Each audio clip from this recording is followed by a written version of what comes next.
Bonjour, bonjour, comment ça va? Ça va bien?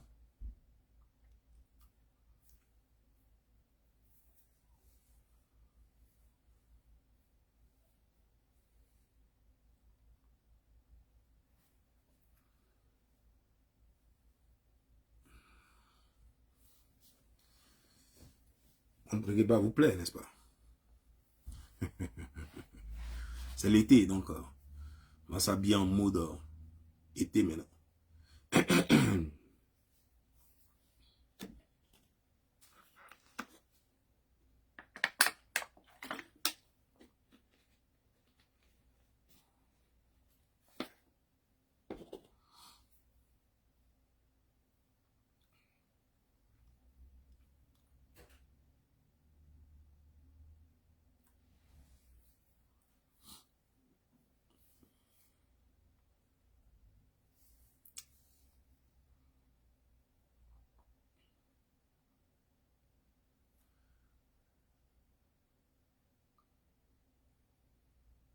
J'ai vu des gens se réjouir du fait que je ne suis pas là. D'autres même disent que mes pages ont été bloquées. D'autres disent que c'est parce que mes pages sont rouges.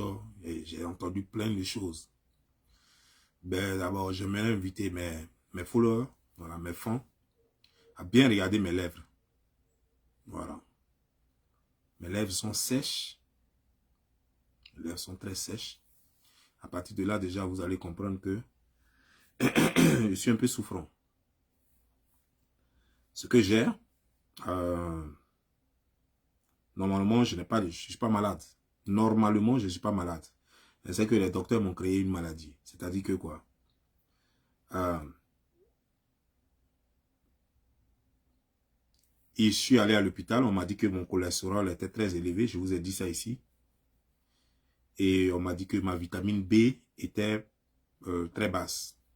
Donc le docteur a décidé, c'est lui le docteur, il a décidé de me prescrire un médicament que je devais prendre pour remédier à cela. Donc il m'a donné un médicament pour la vitamine B, la vitamine D, donc qui va augmenter la vitamine D. Et il m'a donné un autre médicament qui va stabiliser, comment dire, le cholestérol, en même temps ma tension. Donc. Il s'avère que ce monsieur allait me prescrire un médicament qui effectivement va jouer le rôle qu'il a dit, mais en plus de cela, qui va me faire dépérir. Ça dit que ce médicament me fait dépérir en un point, je ne sais même pas comment expliquer quoi. Ça dit que je n'ai envie de rien, je ne mange pas, je n'ai envie de rien du tout. J'étais à 92 kilos, la première fois que je partais le voir. Et hier, lorsque je suis allé le voir, j'étais à 77 kilos. C'est-à-dire que je ne me souviens même plus de quand. Ça, c'était en Côte d'Ivoire. J'avais dans mes 22 ans lorsque j'avais 77 kilos. Parce qu'avant, mes kilos étaient toujours entre 115 et 80. Donc, il y a très longtemps de cela. Mais quand tu prends de l'âge, effectivement, tu prends un peu de poids. Et tu ne peux pas régresser. Donc, c'est vraiment dommage qu'ils me confondent aux Américains obèses. Et je ne suis pas obèse, je ne suis pas gros, je ne suis pas gras. Donc, il a donné le mauvais médicament. Je suis parti là-bas, mais malheureusement, tu ne peux pas tomber sur lui-même. C'est sur un autre docteur que je suis tombé, parce que l'autre n'était pas là. Je suis arrangé pour me donner un médicament qui va me donner l'appétit. Ils disent qu'ils espèrent que ça va me donner l'appétit jusqu'à ce que l'autre soit disponible. De toute façon, j'ai rendez-vous avec l'autre. Donc, c'est pour ça que j'étais un peu absent. Sinon, il n'y a rien d'autre. Je ne suis pas malade. Je crois que c'est une erreur médicale. Je ne peux pas appeler ça une erreur médicale parce que tel qu'ils ont expliqué aussi, c'est que un docteur, quand il te prescrit les médicaments, il essaie les médicaments. Ce qui te va le mieux, quand il voit que ça te va le mieux. Si ça ne va pas, s'il y a des complications, tu lui en parles et puis il arrête et puis il te prescrit un autre, d'après ce qu'ils ont dit. C'est comme ça que ça marche, quoi. C'est comme ça que ça fonctionne. Donc, il n'y a pas un médicament qu'on va te prescrire qui va marcher à 100% avec toi. Voilà, c'est comme on essaie avec toi. Si ça marche, ok, c'est bon.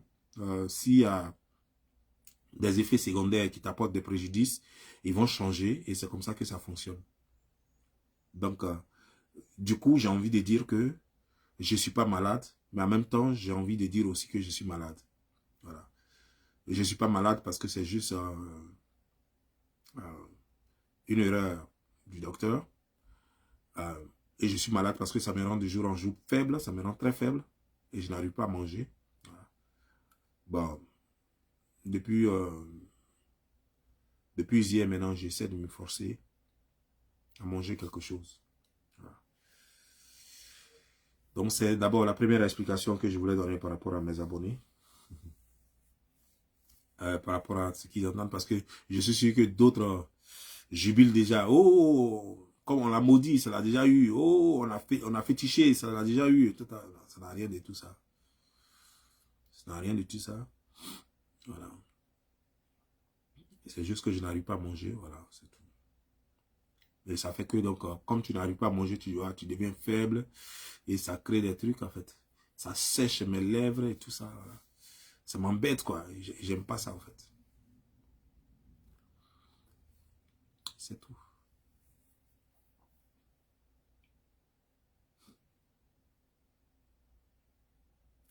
Attends, je n'arrive pas à lire vos commentaires, vos messages, vos commentaires. Laisse-moi voir si je peux lire.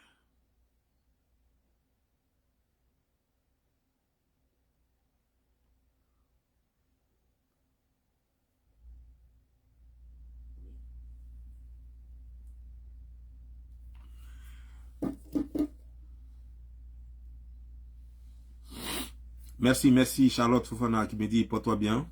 Voilà. Merci, ça va aller, ça va aller.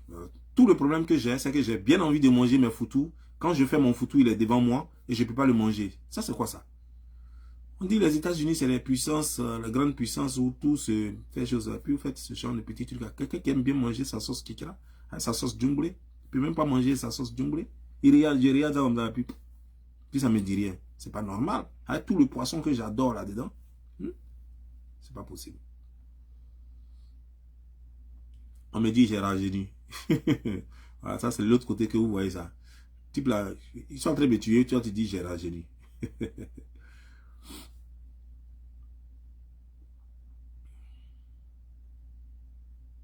Heureusement, j'ai arrêté leur médicament depuis le 27 de moi-même parce que quand ils ont donné ce médicament, effectivement, ça a tellement rabaissé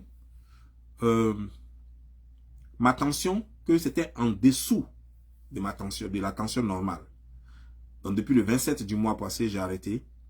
Et 2 fois encore, j'ai pris ma tension. C'était toujours à 98, ce qui n'est pas normal. Mais hier, quand j'ai pris ma tension, c'était à 110. C'était normal. Donc voilà. Concernant ma tension, c'est stabilisé. Ce qui reste à faire maintenant, donc à faire, je vais manger. Ben, moi, j'ai envie de manger. Je veux manger ma sauce djumblé. Voilà. Merci, merci à vous. Merci à vous qui compatissez. Merci. Il y a quel nouveau dossier en ce moment? Ou bien il n'y a pas de dossier?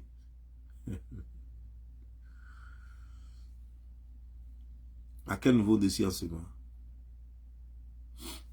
J'étais pas trop sur chose. Yo, truc là, ça fait dormir. Je dors seulement. Je dors, je me réveille 2 heures plus tard, je dors encore. Et je ne fais que dormir. Je ne fais que dormir seulement. Ah, ça c'est quoi ça? C'est quel médicament ça?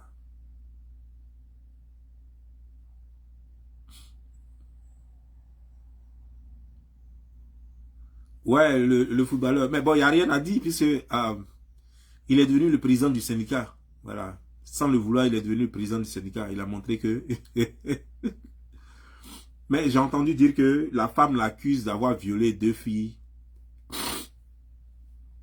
C'est pourquoi elle veut le quitter. C'est pourquoi elle demande le divorce. D'abord, j'aimerais dire une chose. Toi, femme, c'est pas toi qui dois l'accuser d'avoir violé 2 filles. C'est la police qui doit l'accuser. Et toi, tu dois le soutenir, quelle que soit la situation, parce que c'est ta femme. Elle, c'est ton mari.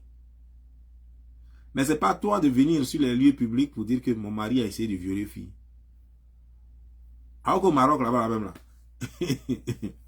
Chez vous, là-bas, comment ça se passe avec les femmes?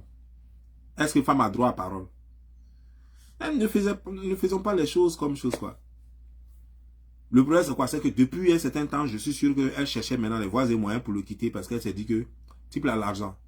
Je ne vais pas attendre qu'il tombe, qu'il n'ait plus rien avant de le quitter. C'est maintenant au moment où tout va bien chez lui, là. C'est là, maintenant, je vais le quitter. Ce qu'elle a oublié, c'est que la mère du petit n'est pas vieille, comme ma mère.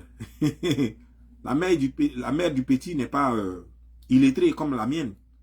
Elle sait lire, elle sait écrire. Donc elle a pris soin de son petit, elle a dit, petit, donne-moi tout ton argent ici. Chaque fois que son fils joue, elle est au terrain, elle-même, la vieille. Non, elle ne s'amuse pas à son enfant. Chaque fois que son fils joue, elle est au terrain. Elle a dit, petit, prends tout ton argent. Maintenant, c'est moi ton patron, c'est moi qui te paye par mois. Donc, par mois, elle lui verse quelque chose, c'est elle qui paye sa maison, c'est elle qui paye tout. Il veut sortir, argent de poche, c'est elle qui lui donne. Donc, il n'a rien dans le compte bancaire. Même ses maisons qu'il a achetées, tout et tout, c'est au nom de sa mère. Elle a dit, petit, maintenant, il faut aller te marier. Marie-toi, bien, bien même. Il n'y a rien, petit. La go, là, ça va à la justice, elle était tellement confiante. Elle s'est dit que non, ça, si elle ne quitte pas, si elle n'a rien dans sa moitié de la fortune, le gars gagne 1 million comment dire, genre, d'euros par mois. Pendant combien d'années déjà? Ça veut dire que si elle n'a rien, elle s'en tire au moins à 30 millions d'euros. Sans compter les maisons que le gars a achetées, les trucs, tout et tout, les voitures de luxe et tout ça. Quand elle regarde ça, quand elle rêve, ce qu'elle ne savait pas, c'est que les 100 millions d'euros là sont virés directement sur le compte de la mère du petit. L'enfant est trop intelligent. Et que son salaire là, c'est viré directement sur le compte de la mère. C'est-à-dire que dès que ça va là-bas, là, ça devient pour la maman. Ce n'est plus pour lui. C'est comme si lui disait que il doit à sa maman quoi. Donc tout son salaire est qu'à partir là-bas. Ou bien il fait don. C'est comme s'il faisait don de son salaire à une ONG ou bien un truc. Donc il a décidé que ce soit sa maman. Maintenant ça va là. 5 francs, il n'y a pas dans la banque. Maison, il n'y en a pas. Même voiture, c'est pas pour lui. Chaussures même qu'il porte là, c'est un don de sa mère. La montre, c'est un cadeau de sa maman. Il n'y a rien qui lui appartienne. Go l'a attrapé sa tête. Oh, à toi. Il a fait comment? C'est gâté. Elle ne peut plus faire marche arrière parce que le gars l'a connu déjà. Il sait très bien que c'est une gold digger.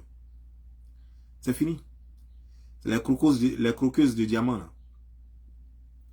Et elle a perdu et personne ne va vouloir d'elle. Les gens vont la mourir pas maintenant pour la laisser. Les gens me disent que les deux ont 2 enfants. Et puis quoi? Que non, les deux ont 2 enfants, il va payer trucs alimentaires. Oui, avec le peu qu'il aura. Il va payer quelque chose. Mais lui, son salaire, son argent, là, elle n'aura rien dedans. Parce que ne confondez pas, hein, il y a une chose. Ne pensez pas que payer des trucs alimentaires pour ses enfants et puis diviser toute sa fortune en 2, c'est différent là. Ça veut dire que j'ai travaillé toute ma vie, par exemple, j'ai eu 1 milliard d'euros et ma femme demande que les 1 milliard d'euros, on divise ça par 2, comme si c'était qu'elle travaillait avec moi. C'est-à-dire qu'elle est assise à la maison. Hein. Tout ce qu'elle fait, c'est de rouler ses fesses devant moi chaque fois que je suis là. Et un beau jour, elle se lève, elle veut que moi, mais mon argent là, on divise ça. C'est-à-dire que toutes mes fortunes là, on divise ça par 2. Comme si elle avait travaillé avec moi. Ce qui est carrément différent de une femme à tes enfants, et puis tu dois soutenir tes enfants. Tu dois leur donner quelque chose. C'est carrément différent. Quand tu donnes quelque chose à tes enfants, ce n'est pas la moitié de toute ta vie. Tu ne donnes pas la moitié de toute ta vie à tes enfants. Tu ne donnes pas tout ton salaire à tes enfants. Tu supportes tes enfants. Tu donnes un peu d'argent pour que tes enfants puissent survivre. Voilà. Tu donnes un peu d'argent à la mère pour que tes enfants puissent survivre. Donc les gens disent, j'ai vu quelques commentaires où les gens disaient, oh mais il doit payer, comment dire, il doit supporter. Comment il doit payer ça en français d'abord? Ici on appelle ça child support. Il doit payer child support et tas de trucs. Mais oui, child support. Est-ce que lui il a dit qu'il n'a jamais payé child support? Mais child support là, ça n'a rien à voir avec ce que la femme là veut prendre. Ce qu'elle veut prendre là. Même si elle prenait ça là, il allait toujours continuer de payer child support encore. C'est-à-dire qu'elle allait prendre la moitié de son argent, la moitié de ses biens, et puis il allait continuer de payer child support encore. Est-ce que tu sais ça, toi qui as fait ce commentaire? C'est ça le problème. Et là maintenant, elle n'a rien du tout. Maintenant, child support, maintenant, elle est obligée de négocier. Elle va dire, ok, il n'y a pas de problème. S'il y a eu un peu d'argent, ce que j'ai eu là, j'ai donné. C'est fini, match ouaillé.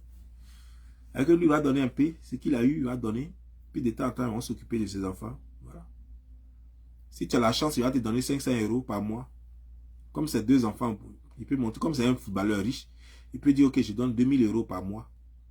C'est tout ce que je peux avoir. C'est tout ce que j'ai. Tout mon argent, c'est parti dans les dons. Tout mon argent va dans les dons. C'est tout ce que j'ai. Apprends-nous à laisser. La justice ne peut rien faire. On dit, n'a rien.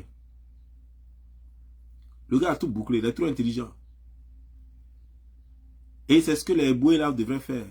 Quand tu es marié à une blanche, vous ne savez pas que les blanches là, c'est les gold diggers, c'est-à-dire que c'est les crocoses de diamants. Les blanches, c'est les premières voleuses au monde. Tu es avec une blanche et puis tu es là, tu t'oublies. Passion alimentaire, ouais, merci.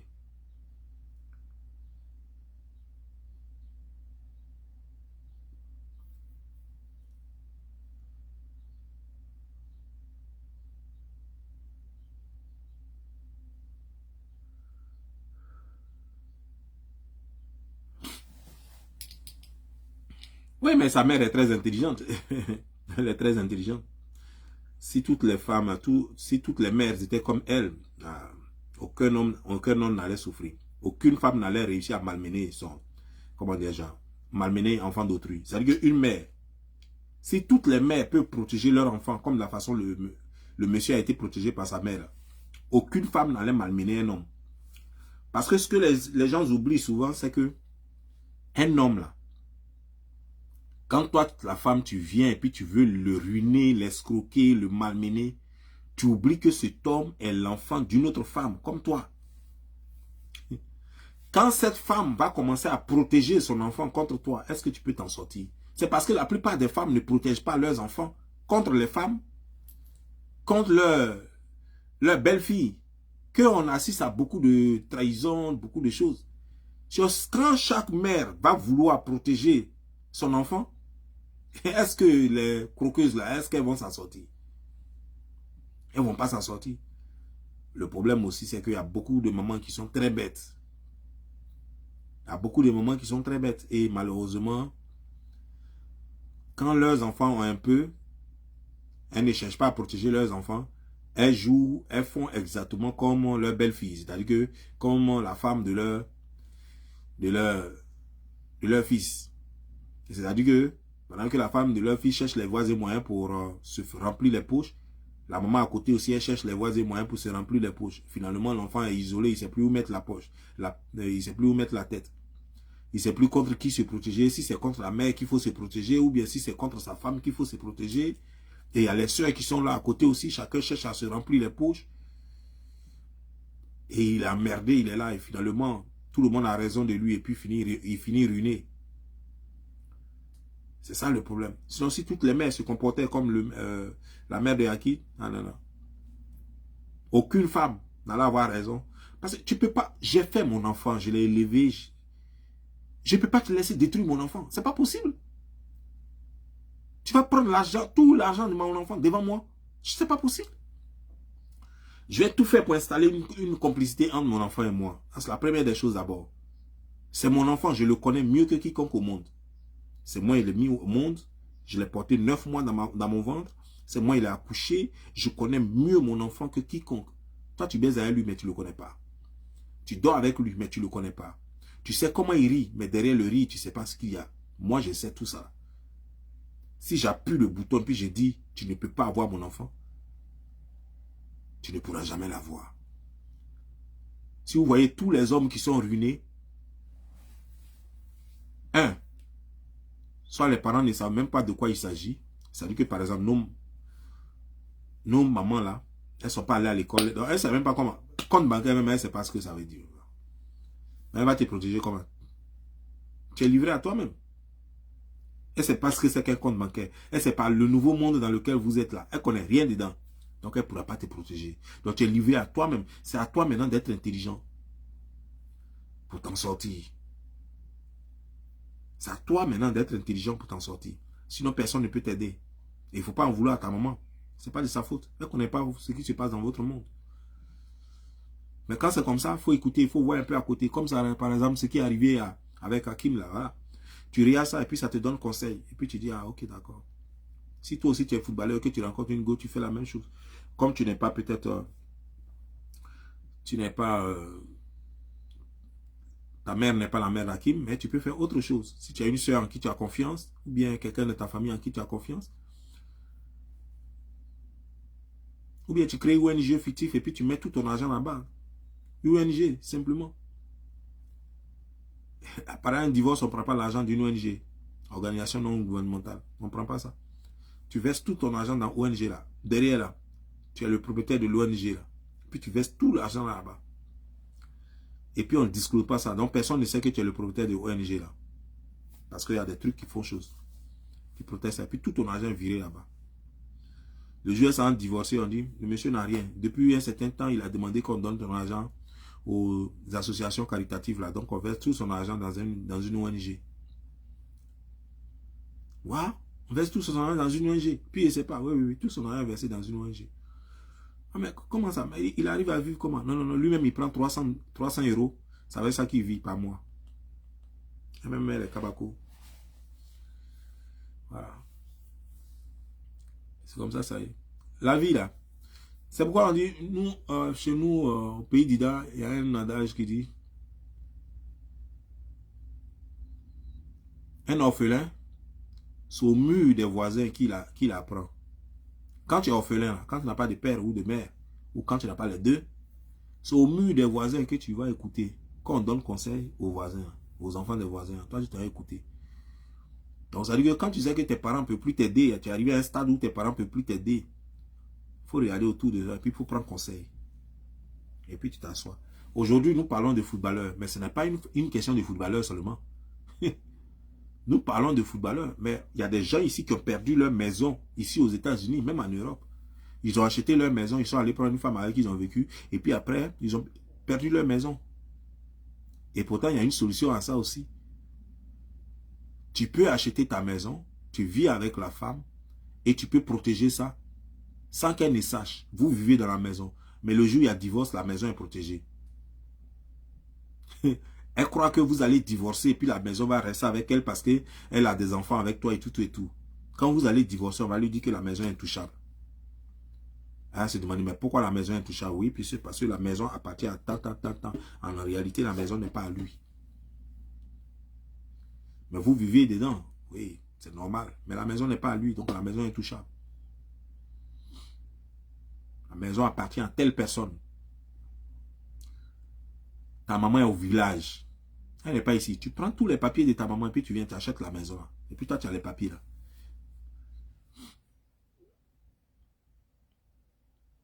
Et puis tu as les papiers là, et puis tu es assis. Le jour à divorce là, on va parler, non, la maison c'est pour sa maman. C'est pour sa maman. Il dort juste dedans, vous dormiez dedans. Maintenant, comme il y a divorce, il faut partir. Lui va rester dedans. C'est tout. C'est simple. Très simple. Même si ta maman au pays n'a jamais mis pied aux États-Unis ici, tu es capable de prendre ses papiers et puis mettre son nom sur ta maison ici. La Gaule, elle est chaude. Elle va demander divorce, elle va croire qu'elle va prendre ta maison. C'est zéro. Elle va sauter, puis elle reste dedans. Elle s'en va, puis ta maison reste, et puis tu restes dans ta maison. Il y a plusieurs exemples. Ça peut être même, ça peut ne pas être ta maman, ça peut être quelqu'un d'autre. Ça peut être un enfant même que tu as eu quelque part, tu mets son nom dessus. Un enfant que personne ne connaît. Et toi seul, tu sais que c'est ton enfant. Tu mets son nom dessus et puis tu es là, tranquille. Quand ils vont aller taper les papiers, on dit à la maison où vous vivez, ça appartient à telle personne. On ne sait pas qui est cette personne-là. On dit ça appartient à telle personne. On ne sait pas qui est la personne. Match Huawei. Parce que généralement, elle ne paye rien. Hein? Je ne te parle pas d'une femme avec qui tu es. Et puis vous deux, vous cotisez chaque mois pour payer mortgage jusqu'à... Et puis vous avez fini de payer là. Je ne sais pas de ça il parle. Hein? Parce qu'il y a des femmes, elles attendent que toi, que tu payes ta maison. Ça veut dire que tu te bats jusqu'à... Tu achètes tes 600 000 $, 800 000 $ la maison. Tu as fini d'acheter la maison là. Elle attend un bon bout de temps. Au moment où tu es dans la... un peu faible là. Et puis elle vient frapper. Bouillard. Elle dit elle divorce. Pour rien, on vous a dit elle divorce. Et puis elle commence à demander des charges, des trucs par-ci par-là.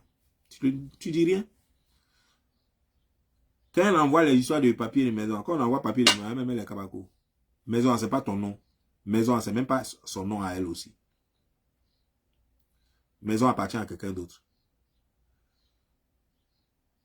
Même elle est étonnée. Même elle sait qu'elle n'a jamais payé mortgage. Elle n'a jamais payé mortgage. Depuis elle est là, ça fait combien d'années elle est là, elle n'a jamais payé, comment on appelle, rente. Loyer. Elle n'a jamais payé loyer. Donc elle n'a jamais su, elle sait même pas même comment on paye le loyer et rien. Elle dort seulement. Elle Et toi, tu as tout bousculé. Donc, elle est sûre que maintenant, elle peut partir avec les enfants et tout ça. Depuis la maison, elle peut partir avec. Et puis, elle te ruiné. Donc, elle est trop confiante. C'est quand maintenant, elle va aller devant le juge. Maintenant, quand ils vont lui sortir tous les vrais papiers de la maison, ils vont voir qu'il n'y a pas elle, son nom dessus. Il n'y a pas toi, ton nom dessus. Il y a le nom de quelqu'un d'autre dessus. Quelqu'un d'autre qu'elle ne connaît pas. Toi seul, tu connais. Puis, tu es assis. Puis, tu es assis et puis, tu la regardes. Tant que la personne ne vient pas pour te chasser de la maison, toi, tu es dans la maison. Et ça, ce n'est pas son problème. Maintenant, la personne peut la chasser, elle, de la maison. Puis c'est à partir du moment où elle part, la maison n'est pas à elle. Elle ne connaît même pas la personne. Donc elle part, elle quitte la maison. Et toi, tu restes dans ta maison. Tellement simple comme bonjour. Et cherchez les techniques pour vous protéger parce que les femmes démons, il y en a sur cette terre, plein. Il y a des femmes qui ont cette philosophie-là. Elles se disent quoi? Excusez-moi, hein, je ne parle pas de certaines bonnes femmes qui méritent salut, qui méritent salutation. Mais il y a des femmes, elles sont nées, pour elles là, elles ont fesses, elles ont rien, elles ont sein. C'est leur gagne-pain, leur cacao. Donc elles ne vont jamais rien faire dans la vie. Elles vont rentrer dans ta vie et puis attendre juste quelques années. Pendant ces quelques années qu'elles attendent là, toi tu dois les habiller, les nourrir, tout et tout. Et puis un beau jour, au moins elle attend que tu es bien assis. Elle n'a contribué à rien dans ta vie. Même quand tu es dans les problèmes, elle n'est même pas là pour te soutenir. Maintenant, quand tu as tout eu, maintenant, c'est en ce moment, maintenant, elle voit qu'elle peut divorcer, puis prendre la moitié de ce que tu as, ou bien même plus que la moitié de ce que tu as. Ah non, il faut se protéger. Si tu ne te protèges pas de nos jours, c'est que tu es bête. Il faut se protéger. Il faut se protéger comme les femmes. Parce que ce que vous oubliez, quoi, c'est que c'est pendant que vous vous entendez là, bien là, c'est là que la femme là se prépare. Vous pensez qu'elle se prépare au moment où vous êtes en guerre? Non. C'est au moment où tu n'es pas en guerre avec elle. C'est là elle se prépare. C'est au moment où tout va bien entre vous deux là. C'est là que la femme se prépare. Si toi tu te réveilles au moment où toi tu en parles maintenant avec elle là, c'est là que tu veux prendre disposition. C'est trop tard. Elle est en avance sur toi. Il y a longtemps. C'est au moment où tout va bien entre vous là. C'est là qu'il faut prendre cette prédisposition. C'est là qu'il faut se protéger aussi. Au moment où tout va bien. Je n'ai pas dit au moment où il y a la guerre entre vous, bien au moment où il y a pas là. Non, non, non. C'est au moment où tout va bien entre vous là. C'est là que toi aussi tu t'apprêtes.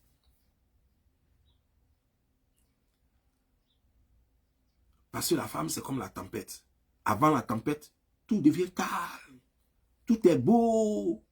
Le temps est beau. L'air est doux. C'est comme ça la femme. Et quand la tempête vient maintenant, tu la reconnais plus. Tu regardes son visage même, on ne dirait pas la même personne. Son visage devient, on dirait dévelé, on dirait démon. Tu la regardes même là, tu ne comprends pas. Tu dis, attends, cette femme-là, je l'ai une fois aimée. Est-ce qu'elle m'a une fois aimé? Non, non, attends. C'est la même là. Je ne comprends pas. Ça, il s'est transformé comme ça là. Elle va t'aligner les mensonges jusqu'à puis elle te regarde droit dans les yeux, puis elle ment comme ça. Et puis toi-même, attends. C'est la fille que moi je connais là. C'est elle qui est en train d'aligner ces mensonges là. Je ne crois pas. Non. Elle n'est pas capable de ça. Joe, toi tu es en train de te faire tes calculs. Elle est dans son film. Elle s'en fout de ce que tu penses. Si tu veux, il faut penser de ce que tu veux. Il faut penser qu'elle est menteuse, qu'elle est chose. Elle, c'est la finale. C'est-à-dire que atteindre son objectif, c'est ça qui compte pour elle. Ce que toi tu appelles mensonge là, c'est ça qui est la vérité chez elle.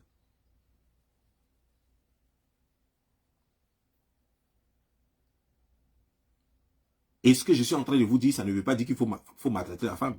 Ce que je suis en train de vous dire ne veut pas dire que la femme et toi, vous allez acheter une maison, et puis toi, tu vas prendre la maison, là, tu vas mettre ça au nom de quelqu'un d'autre. C'est pas ce que je dis. De toute façon, si toi et la femme, vous achetez une maison ensemble, ça veut dire que la maison doit porter elle aussi son nom. Je suis en train de parler des gens qui souffrent eux-mêmes, qui vont acheter leurs biens. Et puis, parce qu'il y a des lois qui disent que quand tu es marié à une femme et que tu veux acheter une maison, il faut l'informer.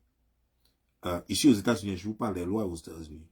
Il faut l'informer et il faut lui proposer si elle veut son nom dessus pour participer, si elle veut payer aussi ou pas. Moi, je vois dans ça. Il y a aussi une loi aussi aux États-Unis qui dit que si tu as les moyens, tu peux acheter ta maison sans toutefois impliquer ta femme. Si tu as les moyens, tu peux acheter ta maison sans toutefois impliquer ta femme. Si elle a les moyens, elle peut acheter sa maison sans toutefois t'impliquer. Ça aussi, la loi le dit clair.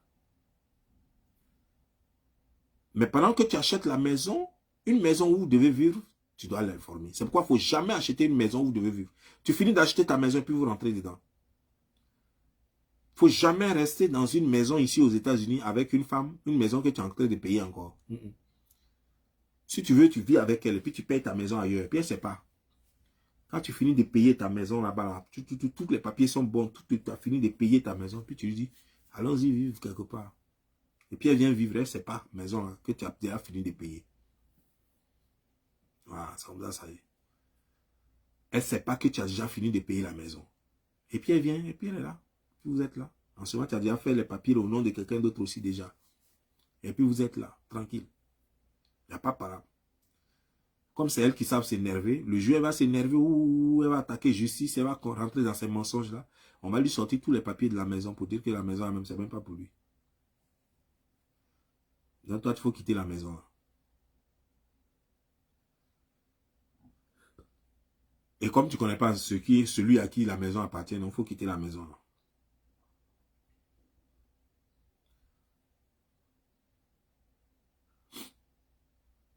Si c'est ton enfant mineur qu'elle ne connaît pas, qui est quelque part là-bas, tu mets son nom dessus, mais en même temps, tu prends un avocat, au cas où les biens de cet enfant étaient menacés, pour que l'avocat fasse ce donc. C'est-à-dire qu'un beau matin, elle est là comme ça, et puis l'avocat là vient et dit, madame, sortez, je représente telle personne, vous devez sortir de ma maison. Tranquillement, et puis on la fait sortir. Tranquillement. On n'aura que ses yeux pour pleurer. On a été trop baisés dans tous les sens. Il est temps maintenant de savoir se protéger. Parce que nos parents ne sont pas là pour nous protéger. Et ils ne sont plus des enfants pour chercher la protection de nos parents. Il faut se protéger soi-même. C'est les mêmes histoires. Il n'y a rien qui change. Ce sont les mêmes histoires que les gens vivent chaque jour. Ce sont les mêmes histoires. C'est ce que Ali a vécu, c'est ce que Yahou a vécu, c'est ce que Jean a vécu, c'est ce que Paul a vécu. C'est les mêmes histoires. Rien ne change. Il faut apprendre maintenant à se protéger. Ouais, il faut apprendre à se protéger. Si tu n'apprends pas des erreurs des autres, c'est que tu es un vrai con. Il faut apprendre des erreurs des autres. Si c'est moi, je vous laisse. Portez-vous bien. C'est juste pour une prise de contact parce que bon, si vous ne me voyez pas comme ça, vous allez croire qu'il y a quelque chose d'autre et tout ça. Non, je suis incassable, je suis imbattable, je suis le lion, je suis la panthère noire. Je suis la voix des sans-voix, la voix qui traverse le désert et l'obscurité. Je suis le coq de minuit. Rien ne peut m'arriver. Croyez-moi. Croyez-moi. Sur ce, je vous laisse. Ciao.